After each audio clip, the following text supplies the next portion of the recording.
नमस्कार दोस्तों, मैं हूं प्रमोद और आप देख रहे हैं डिस्कवरी एवोल्यूशन।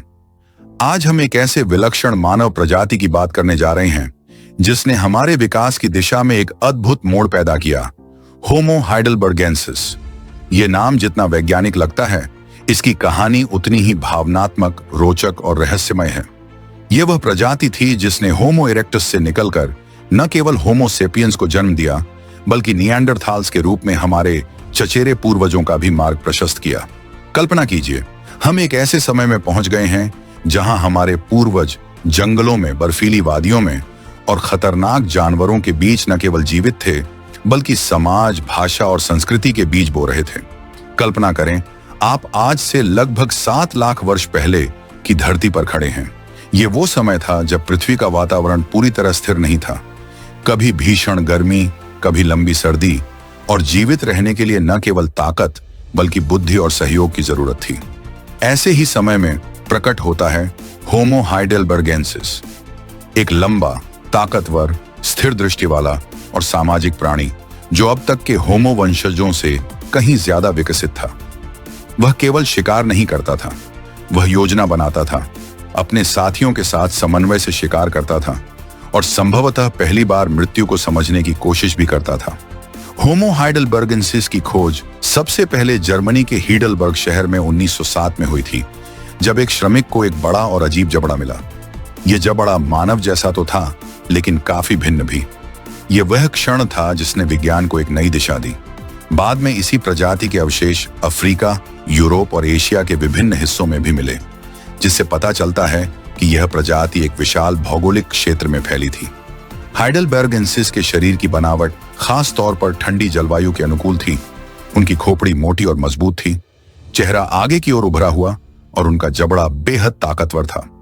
लेकिन सबसे चौंकाने वाली बात यह थी कि उनका मस्तिष्क आकार लगभग 1250 से 1350 सीसी के बीच था, यानी आज के इंसानों से बस थोड़ा ही कम।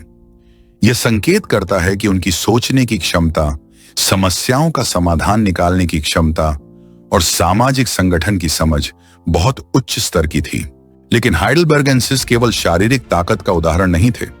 उन्होंने लकड़ी की नुकीली भालाएं बनाई और बड़ी योजनाओं के तहत विशाल शिकार जैसे हाथी, भैंसे और गैंडे को गिराने में माहिर थे।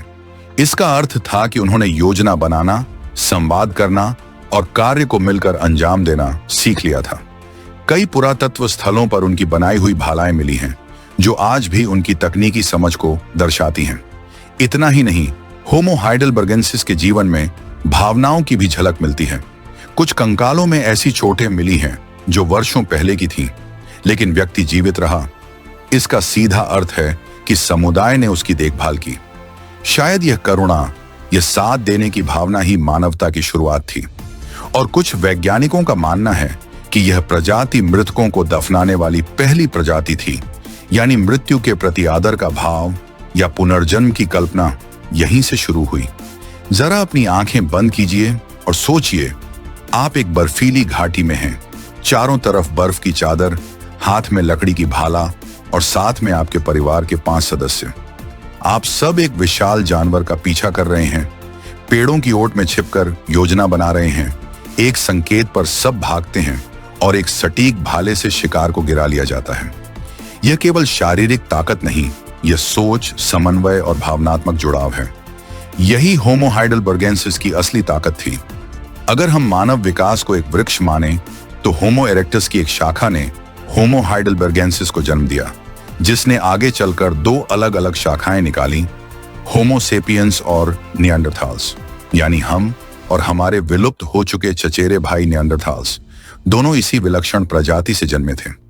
हाइडेलबर्गेंसिस ने न केवल आनुवंशिक तौर पर हमें आगे बढ़ाया, बल्कि सामाजिक और भावनात्मक बुद्धि की नींव भी रखी। होमो हाइडेलबर्गेंसिस हमें यह सिखाते हैं कि विकास केवल तकनीक या शरीर की बनावट में नहीं होता, वह सोच में होता है, भावना में होता है, समाज की संरचना में होता है।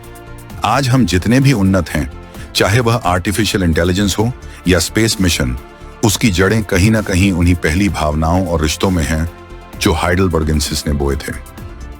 अगर आप चाहते हैं कि हम ऐसे ही अद्भुत और अनसुने विषयों को लाते रहें, तो डिस्कवरी एवोल्यूशन को सब्सक्राइब करना ना भूलें और हाँ, अगर आपको हमारी रिसर्च पसंद आती है तो हमारे मर्चेंडाइज जैसे एवोल्यूशन सीरीज, टी शर्ट्स, होडीज और मग्स को अपनाकर आप इस विचारधारा का हिस्सा बन सकते हैं।